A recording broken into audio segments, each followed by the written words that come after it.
Pada tahun 1969 dan 1970, berlaku perebutan kuasa di dalam Parti Komunis Malaya (PKM), menyebabkan berlakunya perpecahan di kalangan mereka.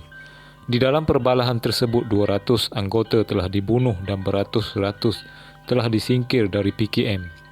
Mereka yang telah disingkir keluar dari induk PKM telah menubuhkan PKM Revolutionary Faction pada 25 September 1970 dengan 150 anggota, dan PKM Marxist-Leninist pula ditubuhkan pada 1 Oktober 1974 dengan 580 anggota. PKM pula mempunyai kekuatan seramai 730 anggota pada masa itu.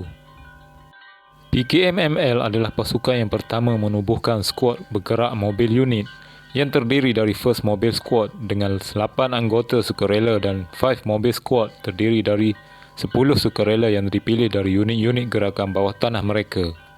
Para pemimpin PKM-ML sedar bahawa tekanan yang diberikan oleh gabungan pasukan keselamatan Thai dan Malaysia ke atas mereka di sempadan Malaysia-Thai akan dapat dikurangkan dengan cara menghapuskan para perancang di dalam Thai Malaya General Border Committee.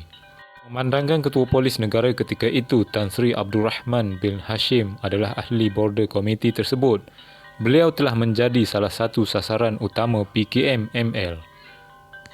Tan Sri Abdul Rahman bin Hashim dilahirkan pada 7 Julai 1925 di Yan, Kedah. Setelah lulus senior Cambridge pada tahun 1940, Kolej Sultan Abdul Hamid Al-Usta, beliau menyertai pasukan polis dan dilantik menjadi inspektor pada 17 Oktober 1941.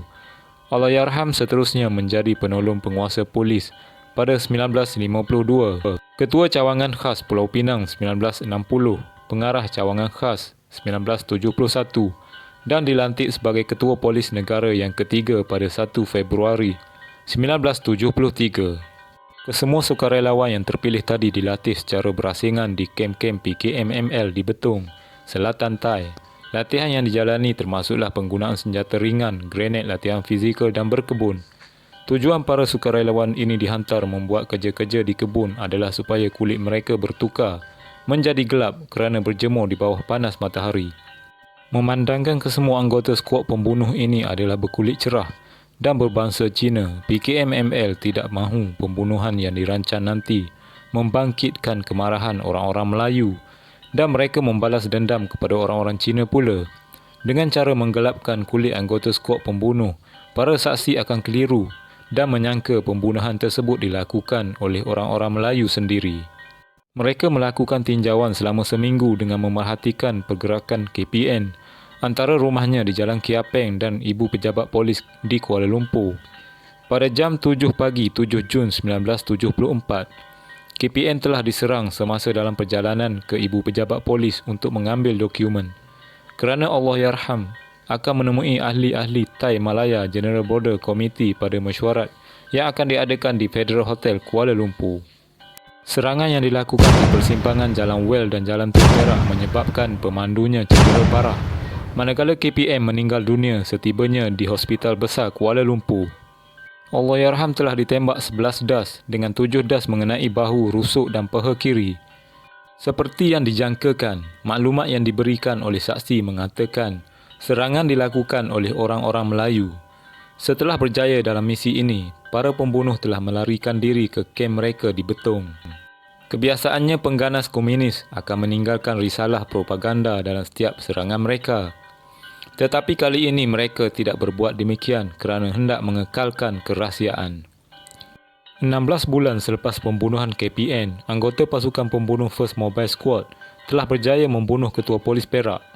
Tan Sri Ko Chong Kong mendiang dan pemandunya terbunuh pada serangan yang dilakukan pada waktu tengah hari di persimpangan Fair Park dan Jalan Anderson pada 13 November 1975. Bagaimanapun kali ini, saksi dapat mengenal pasti bahawa serangan dilakukan oleh orang Cina. Turutan kepada itu, polis berjaya menangkap 2 anggota skuad pembunuh iaitu Ang Fu Nam 21 tahun dan Lam Mun Cheong 23 tahun yang kemudiannya dijatuhkan hukuman mati oleh Mahkamah Tinggi Ipoh. Lam Mun Cheong adalah salah seorang pembunuh Ketua Polis Negara Tan Sri Abdul Rahman bin Hashim. Sekian.